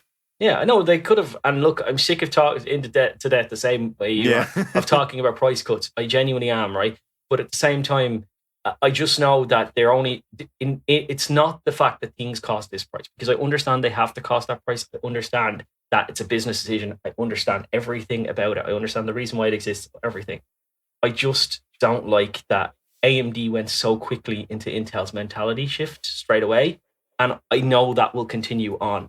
As Intel stop competing, it will continue on further up the track to the point where we could be getting Zen 3 stuff, and it could be amazing, but it could be like 400 quid for an 8 core. And so the problem I have with that, though, is that I don't think they're in Intel mode yet. If you go and look at what Intel was pulling, it's like, are they making higher profits because they can? Sure. Yeah. But I think I compared, I don't remember which one of my recent videos, it's hilarious if you look at the die size of an i7-920 and then the price was like 280 or something, I think, for the i7-920. And then you go and you look at the Sandy Bridge quad core and the die's half as big. And then I showed the 6700K and it's just this little square on this big PCB that and you can see that was what Intel did. They were saying, hey, not only is this a third as big of a die by now, or half as big, so we double the profits, we're going to charge $350 instead of $280. And I don't think AMD's anywhere near that yet. No, they're not. But it's the shift in mentality so quickly that I don't like. Do you know what I mean? It's not that I think they've gone exorbitant. I don't think they have. I think they know where they stand in the market. That's the word I would use. Not exorbitant yet. Yeah. but the shift in mentality changed almost as soon as they knew 10 nanometer wasn't coming. It happened straight away, and you can see it with stuff like 3800X. You can see it with stuff like they didn't debate anybody with the 5700 XT. It was supposed to cost 450 quid. I think it was supposed to cost 500, to be honest. Yeah, they just seen the public reaction and went, and you can see it in his face. Go out. There's an interview of that. I can't remember his name, but it's on PC World. He's getting interviewed, and he goes kind of red in the cheeks, and he's kind of embarrassed talking about, and he's just defending himself. He's constantly on the defensive, and the interviewer's not giving him a hard time. He's not. It's like he didn't want to charge that much, but somebody else told him to charge that much. Yeah. You know what I mean? That is what happened, I'm sure. Yeah. Yeah. And then the relief when he can charge 400 quid for it, just like it was like he was like a different man in different interviews. And you can see that shift across AMD's whole stack. It's like they're becoming more like, they're a corporation. Of course, they're going to be about more about investors, but the shift in niche straight away, I was like, yeah, they're not immune to this kind of stuff either. It's going to happen. We're going to be, if Intel, and I don't think Intel are going to compete till 2023 properly. Like, I just don't see it happening. There's a solid chance it might be that long. Yeah. And people call me crazy, but I'm like, I don't know. That's 2 or 3 years of, and they'll come back hard, and they'll come back with something that absolutely rocks the market. Hopefully. I'm sure they will. Yeah. If they don't. But at the same time, like, they're already talking about launching new architectures on old nodes. So they're going to, for the first time in a long time, release something on 14 nanometer that's actually a new architecture. Ooh. Which is interesting to me. Crazy idea. You change architectures after a decade. Yeah. Who would have thought? Well, the problem is that they just always wanted to go new architecture, new node. That's what they always wanted to do that. And now they've kind of separated that internally inside the company. Great idea. Why didn't you think about it sooner? Back in hell. But anyway, the big issue with Intel is they don't want to invest billions of dollars in fleshing out a further 14 nanometer fabs. Like, they are doing it right now, but they don't want to flesh out even more because that's all going to be redundant when they move to 10 or 7 nanometer. Exactly. And they don't want to waste money on 10 nanometer because 10 nanometer is not really great. So they want to go to 7 nanometer because that's the one they can invest all the money in. So they're kind of stuck in this rock and a hard place situation of how do we supply our 14 nanometer demand while going on to 7 nanometer because we don't want to spend money on 10 nanometer because that's just a dumpster fire, right? And that's unfortunately their position. Well, in their earnings call, they said they're stuck between a rock and a hard place because they're starting the transition to 10 nanometer. Well, they have to meet 14 nanometer demand. And again, they can be completely full of shit, and that's their track record so far.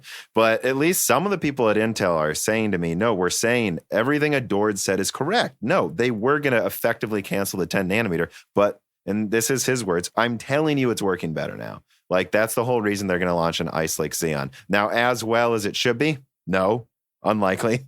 But I really think two things. I think people shouldn't rule out 10 nanometer is becoming a real node. As good as 14 nanometer was, of course, I don't expect that. And I would be skeptical of anything Intel is saying. But I really think maybe after 4 years of saying this is never going to happen, it would almost be a little weirder if it didn't work a little bit. I don't know.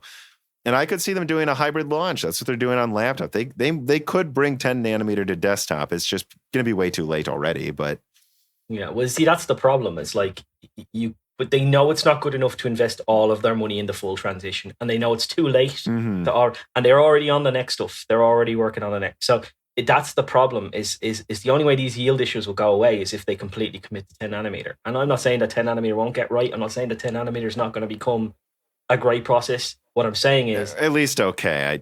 is that you're going to have to spend 10, 15, 20 billion dollars getting all this stuff up to meet all the demand of the 14 nanometer and surpass the 14 nanometer demand.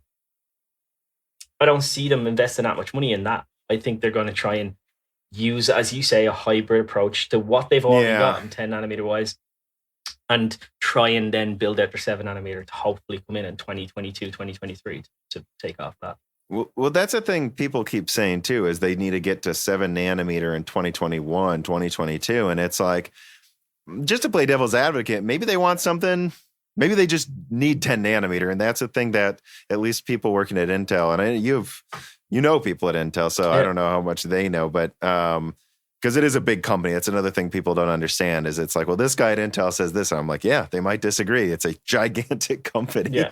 But maybe 10 nanometer is much more likely to be a real thing in 2021 than 7. I think everyone's just disregarding 10 nanometer. And it's like, so you're disregarding 10 nanometer after 4 years. You don't think maybe year 5 it could start working? And you seem to, I'm not talking about you. You seem to be saying 7 nanometer. So they can't even get 10 nanometer working. Why are you saying they're going to get 7 nanometer? I think it's kind of either both or nothing. Yeah. I think that they can get 10 nanometer running, but the issue is that they will already have 7 nanometer ready.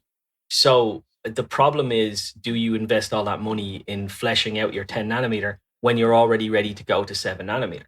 That's the problem. It's just a money decision. It's not actually that 10 nanometer will never get good enough to support a quantum leap. It's just that, as I said, and already your competition is going to be on 5 nanometer, which is going to probably be beating your 10 nanometer, but it might not beat your 7 nanometer. So that's I see it as like a delayed Broadwell situation. I mean, Ice Lake isn't quite as good as Broadwell was, and Broadwell was delayed and underwhelming compared to what everyone expected. Cannon Lake, of course, is like an insult. I could just call you a Cannon Lake. It's just like the worst thing I've ever seen in my life, like 1% yields. But yeah, so if it's like a Broadwell-ish launch next year, like it took them way longer to get to even that level of performance for the new node. I mean, they'll use it though. I mean, Broadwell did launch on desktop, and they could say, hey, we brought Broadwell to desktop. Yeah, maybe 6 months before Skylake came out. And that's kind of how I see it happening with 7 nanometer, except maybe 8 months later, 7 nanometer comes out. Well, the big thing for me is that if you go by, have you ever seen an Intel fab? I've never been in one, no. No, have you ever seen one from the outside? Yeah.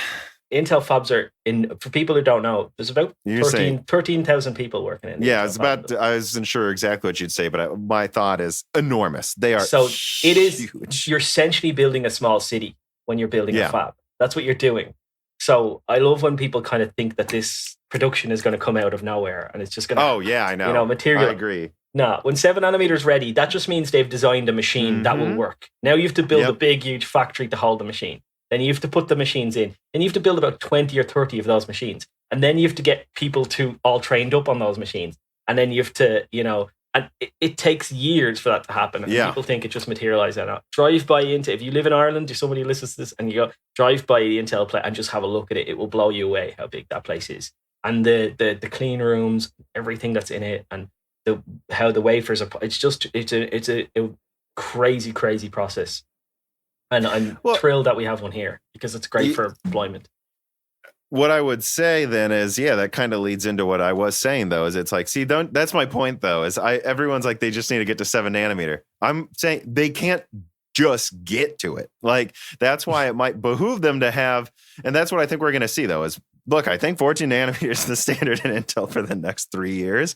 I think their laptops will more and more have a higher percentage that are 10 nanometer. And then you'll get those hybrid like 10 nanometer core, 14 nanometer, like 8 core in the background stuff going on. Maybe they'll bring something like that to desktop, but then they'll have like a Halo i7 that's 10 nanometer. And most of everything's going to be 14 nanometer. That's dirt cheap. They can just spit out i3s for $50, if they wanted to. And I think and then maybe, they'll bring one 7 nanometer product out. I think that's what we're looking at, but there's no point in talking about 7 nanometer from a business perspective, I think, for the most part, until they can put half of their fabs at 7 nanometer, because they don't need to supply tens of thousands of chips. They need to supply millions, tens, hundreds of millions every couple of years. And so until they can spit them out at near 14 nanometer capacity, 7 nanometer isn't that big of a deal, but they can keep using 10 nanometer for Halo products, I guess. The big issue with 10 nanometer at the moment, I think, is that the big guys, the big Xeons, like, have you seen the size of the die on a 28 core? It's huge. Like, it's enormous. The 56 one glued together. Yeah, it's like almost the size of a 2080 Ti. Like, it's enormous. No, it is. Yeah, it's enormous. And that's the kind of stuff that they're going to have issues with on 10 nanometer. I think small quad cores for laptops, brilliant, absolutely amazing. Maybe even, and I just think there's talk of them when they go to 10 nanometer with the desktops going back to 8 cores instead of 10 cores. Yeah, there's a reason. That's why. what I saw too. Yeah, that's because they're having problems with the big die stuff, I think. So yeah, 10 nanometer will work. They will get it, and it will be the stopgap to 7 nanometer, and it will, but they'll never fully transition to 10 nanometer. I think they'll never, like the way they did with 14 nanometer. No, I see it as like a Broadwell situation. Their 10 nanometer is the equivalent of what their Broadwell was. It's pretty great when it works, but it's never, and it will be better than it is now. It will be better than it is now, but it's never going to be, well, where we are now with 14 nanometer. Yeah. And then there's, as I said, the money decision. If we can't completely transition to it, why would we spend all that money building it? And that's... and one thing I would say about AMD's competition, kind of something to almost close on, is I really think AMD still isn't in the position to completely go mad with power yet. And I think I do. And hey, maybe we'll look back and say, well, Tom was sure as shit wrong. Maybe.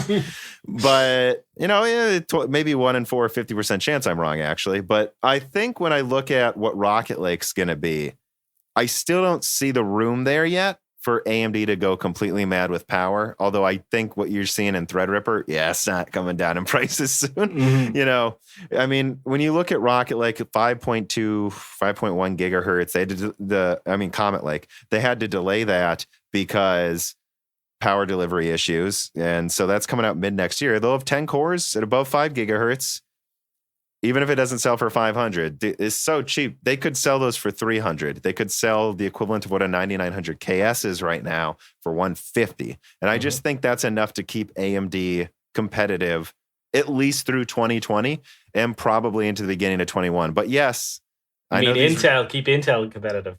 You said AMD. No, I think it's enough to keep AMD competitive. I think Intel can lower prices. I think 10 cores at 5 gigahertz is enough that AMD can't just go completely mad. But the problem, like we've talked about, is they'll be on 5 nanometer Zen 4 at the end of 2021. And once that happens, we're talking about, they could have a 12 core that uses 65 watts for $200 if they want. And that's when Intel's really, really hosed. The next Zen 3 is going to have 8 core chiplets. That's enough said. That's just like, that's immediately taking Intel's lead away, any lead that they have just away from them. Because Intel has that ring bus architecture. They all, once you alleviate that wall between between the cache basically, so they can all gone the lead. So gaming straight back up. That's what's so funny is I thought Zen 3, which we'll see, was going to be mostly for like servers and stuff. And who knows, maybe they'll still have some limited SMT4 or super high count server chips. They probably will, but what I think is unexpected is it really looks like it's just going to be even lower latency and an even greater gaming architecture than Zen 2. Yeah. It just looks like a streamlined 8%, 10% IPC gain, 100, 200 megahertz clock speed. Destroying, wrecking face, great architecture, and I just don't see. Once Zen 3's out, I think they're in trouble though. But I don't think they can make Zen 3 more expensive. I think they will probably price it about the same and just destroy Intel. And then Zen 4 is when I worry AMD will go mad with power. Yeah, Intel just needs to cut prices. Sorry, but they still need to cut prices. Oh yeah, that's just it. Like they won't. $1,000 for an 18 core, weaker than the 16 core. It has problems, no PCIe, like all these problems. It's like it's a complete joke. Yeah, just like you've got a 750 quid chip beating your $1,000 chip. Like, drawing or slightly beating or slightly losing. It's kind of in and around. You need to cut prices. That's the point at which you need to cut prices, because you can't rely on the fact that you're just Intel anymore. Intel does not work anymore like that. AMD have now become a name that you have to pay attention to. And your 9900K, 500 quid, for me, still way too expensive. Bundle a cooler with it and drop it to 320 quid, we'll talk. Yeah. They just can't do it all overnight. Like that video where I'm like, well, Cascade Lake X is still twice as expensive as it should be, in my opinion. And I just don't know what its future is because of security problems. So I probably wouldn't get it, even if I guess I would take it for free. Yeah. But like that's what it would almost have to be, because I just don't trust it anymore. And the thing is, though, they can't take a $2,000 CPU and say it's 500 now. They can say it's 1,000 though, and then next year they'll probably say it's 600 or something next year. Yeah, I think what they'll do, when we'll get the price drops on the consumer stuff, is when they launch the 10 core part, the full 10 series for then you'll see the 10 core part take the 500 quid mantle. Mm-hmm.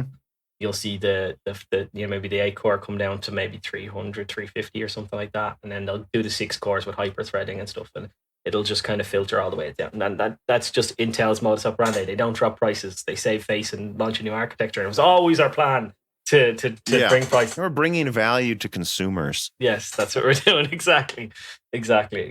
Yeah, but yeah, that's the whole thing. So with Threadripper, I just was like, well, and so this is the consolation prize, though, I would say, is the 2700X is 130. Let's call it 150 now, maybe even a little more. Mm-hmm. I know someone I know in Spain just got it for like, 150 euro or something. Like that came out in 2018, guys. Mm-hmm. So as much as we think the 3950X may be too expensive, and I hope gamers aren't getting it, although I think we both know they are. They are 100%, yeah. Yeah, like a lot of people ask me if I regret getting my Radeon 7, and I'm like, well, first of all, it's still red, so I still love it. And second of all, no, because it's been doing all this rendering and multitasking and mining, and that's why I bought it. I hope you didn't buy it, just to game. And I would say the same with the 3950X. People buying it now, hopefully, who are buying it are getting it because it's going to benefit them right now. Mm-hmm. And to the people that think it's too expensive, well, look at what the 2700X costs. I don't think this is going to be that cheap ever, but it could certainly be 300 when Zen 3 comes out, I think. Mm-hmm. I don't think that's out of the question with how fast AMD processors just drop in price like a rock. No, it's not out of the question. And as I said, that's the big benefit of AMD is that they do lower, they're not too proud to lower prices. They're not too proud to get rid of old inventory sitting in warehouses. Whereas Intel will just write a check.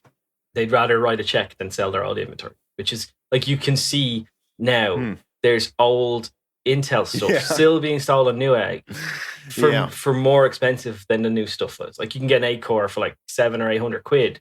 That's like 2 or 3 generations old. And the new 8 core is like 500 quid. It's like, what the hell is going on here? You can get quad cores. I think quad cores on Newegg cost like the 4770K still being sold on Newegg. I don't know how long ago this was, but I was checking, and it was like $450. And like you can buy a 9900K for that. Like, it's like they just don't lower prices. That's what happens. So it's probably the benefit of that. I will end. In fact, they're kind of going up in price. I would almost say for some reason. Yeah. I don't understand it. Like, and even the secondhand market, people are still selling here in Ireland 5820Ks. Is that the 6 core parts that has or it was that or 5930. It may have been 5820. 5820, whatever. Yeah, the 6 core part. They're selling them for like 350 secondhand. 350. Yeah. The Broadwell engineering sample, my friend got one for $240. A 10 core 20 thread Broadwell E engineering sample for $240. I felt like such an idiot that I built 1 month before him. I'm like, God, I wouldn't have upgraded. I would have gotten that, the ASRock ITX motherboard. That would a 10 core back. That would have been so awesome. Yeah. But now that engineering sample's like $500 for some reason, I noticed. Yeah. Reasons, I have no idea. Anyway, I'll end it on this one. I remember what I was going to say earlier on. Okay. Don't be surprised if the 5600 XT is Vega 56 level performance for 250 quid. That's what I think, yeah. And what I always said was, I put it to my audience, and I think you might have said something similar. If you could get damn near, in around somewhere between a 1070, 1080 performance for 250 quid, would you be happy? I think I would be happy. And that's where it could be. And that means that it's going to be slightly faster in a 1660 Ti. Yep. So I think it's going to keep getting better. And that's the one thing I'll say too, is I don't think we can wave the white flag, the victory flag of PC gaming is where it was 5 years ago. But I think we're headed in the right direction. I think prices, especially for how fast things are innovating, are going to bring it. Previous gen stuff's going to become so cheap. And I think graphics cards are only going to get more competitive. They only can get more competitive. Yeah. And for all of you people who love to hate on AMD and say AMD, and I'm not, you should never worship AMD either. Like, there's a fine line. But for all of you guys who like to say, I hate AMD because they don't make great I only like the fastest, as you always say, Tom. Well, then buy the Titan then. You don't have a Titan RTX, you don't have it. Yeah, you don't have the fastest. But for all of you guys out there who say that, Just remember that I think the only thing that will bring prices down is if AMD catches up with NVIDIA. They catch up with NVIDIA, then NVIDIA will drop prices. People keep saying they should focus on the mid-range, and I think it's clear that that's important that they've done that. Yeah. Polaris was a good stopgap when they had no resources left. But if we ever want things to go back to normal, they just need to take that damn performance crown. It's clear. Yeah, just once. Just do it once, and then we'll remind people you can. Yeah, that's it. And then maybe you'll get that R&D money. Anyway, I think that's probably where we could wrap it up, Tom. What do you think? Yeah, I got to go to the bathroom. So I think now is probably the best time to end it. Yeah. I enjoyed talking to you, and I mean, have a good Christmas, man. And everyone listening, have a good Christmas too. Yeah. Everyone have a good Christmas. And you can find me at Not an Apple Fan. Plug, Shane's plug. On YouTube. All right. Yeah. Thanks. All right. Talk to you later. Broken Silicon, a PC hardware and gaming podcast, is predominantly brought to you by me, Tom, of Moore's Law is Dead. And you can find all of my content, including videos, articles, and this podcast at www.mooreslawsdead.com. And of course, it is also often co-hosted by my brother, Dan. And it is edited by my sound engineer, Gerard Cortez. You can find his contact information at www.mooreslawsdead.com. You can also find the contact information of my article editor, Carbon Cry. Now, of course, if you want to keep the show running, I really do hope you rate me on your podcasting platform of choice. Share it with your friends. And if you have the money, but only if you do, consider supporting me on Patreon at Moore's Law is Dead. If you do, you get access to the Discord to talk to other enlightening people who work not just at AMD, not just at NVIDIA, but often in the server space and other computing areas that people often overlook. And of course, if you support it, you can get access to reading these people's names that keep the show running. But without further ado, let me give thanks to my greatest supporters. On December 6th, 2019, the following supporters are at the net burst 10 gigahertz or higher level: Bootman, Hunter Drake, Dean, Ruckus, Justin Yant, Thomas Rupp, Tomas Paraj, Jesse Blanton, Jordan Betcher, Muhammad Al-Kawari, Matthew Rubacher, Prime Tech TV, Justin Parrish, Zachary Martin, Terrence Herod, Colin Marco, Otterwise Tech, Thyrister, The Ninth Dude, Greg Renegar, Giant Bible, Larry Hoskins II, Night Rogue 77, Mechanical Philosopher, Lebo King Kilo, Bollocks, Derek Evans, Matthew McMullen, Christoph Novak, Neil X01, Matt Salem, Aaron Close, Sexy, Scott Schoaf, Frederick Lau, Alexander Delar, Elethros, Telos, Kaiden, Greg G. Wanchek, Jacob Barber, Exoti, Whiny Care Bear, Matthew Lane, Paul Jones, Jan Roner, Rubber Ducks, Michael Costa, Allie Robertson, Gordon Lamb, Carbon Cry, and Sadler. Thank you all, and thank you to Sahara for the music.